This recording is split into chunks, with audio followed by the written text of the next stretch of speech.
In this segment, I'm going to talk about the concept of a microservice chassis.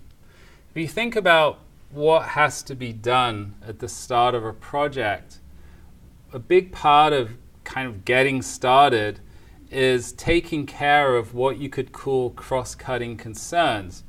You have to put in place mechanisms to retrieve external configuration, such as, say, the network locations of surfaces you need to talk to and credentials and so on, which are different for different environments. Like the dev database is different than the QA database, which is different than the production database. You also have to set up things like logging. You also, as I've mentioned in earlier sections, you have to put in place mechanisms to do with service instance registration and service instance lookup. That's sort of particular to a microservice application. You might also have to configure circuit breakers to make sure that you have robust inter-process communication. You also want to make sure that your application has a health check URL so that you can ping it to see that it's healthy.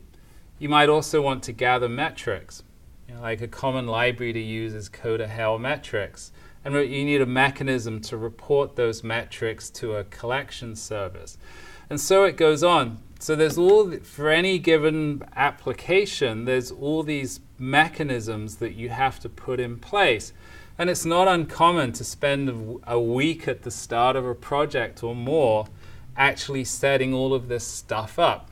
Now, what's interesting is in a monolithic application, you do this once, and then you just keep writing code for months, possibly years, and the cost of actually getting set up is relatively small to the cost of development. But in a microservice application, things are different.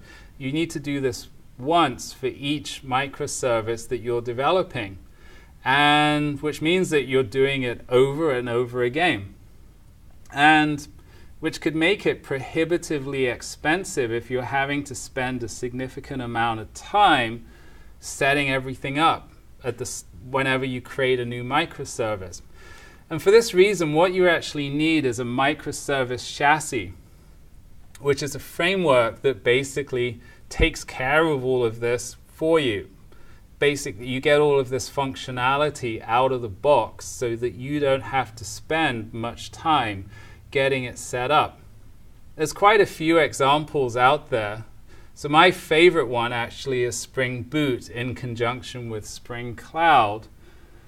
So those are layered on top of the Spring framework. There are other frameworks as well in the JVM space, like Drop Wizard. And there are similar microservice chassis for other languages as well. So Spring Boot is worth looking at, even if you're not using Java, just to give you a sense of the capabilities that you need. And so Spring Boot's got a whole bunch of different features, but one of the most notable things is it makes it easy to create standalone production-ready Spring applications. It provides what's known as convention over configuration for your Spring applications. So it actually looks at your class path and says, oh, I see that you've got a JDBC driver on the class path. I'll automatically instantiate the Spring components that will set up database access. Likewise for MongoDB, and similarly for a whole bunch of different infrastructure components. So just out of the box, it figures out how to configure your application. And if you don't like the defaults, you can override them.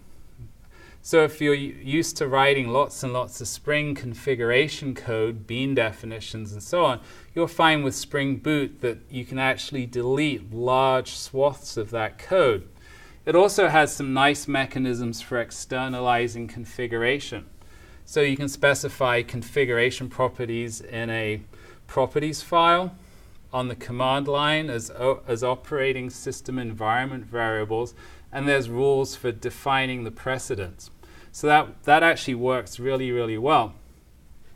It also creates standalone executable jar files that have Tomcat or Jetty embedded within them.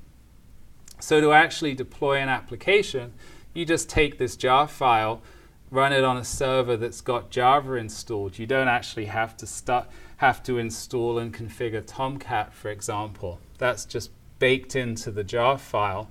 Plus, it gives you built-in extensible health check mechanisms in your application, plus some other HTTP endpoints for inspecting configuration data as well. So just out of the box, you can very quickly stand up a microservice. Spring Cloud then builds on top of Spring Boot and implements a whole bunch of boilerplate for common tasks in a microservice application. So it actually will automatically register a service instance with a service registry. It automatically handles client-side service discovery. It has annotation-based circuit breaker mechanisms, and it can also read configuration values from a config server with some support for dynamic configuration.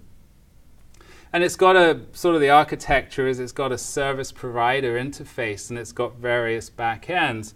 And one of the backends that it supports is Netflix open source, so it knows about Hystrix for the circuit breaker and Eureka for service discovery and Ribbon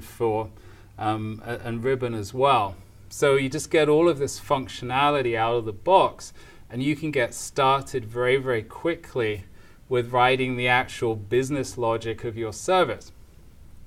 So that very briefly is the overview of a microservice chassis. So what I just described was Spring Cloud and Spring Boot.